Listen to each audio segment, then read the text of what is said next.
So my son loves Spider-Man and asked me to print one of these. So let's do it. Thank you, Joe, for your design. It's on the bamboo studio, all sliced and ready to go. Let's see what it's gonna take. Not bad at all. So far it's looking marvelous. The print's all done.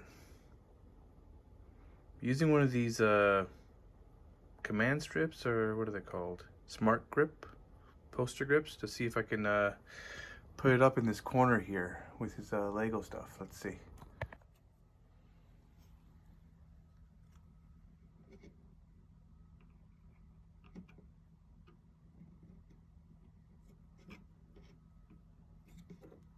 And just like that.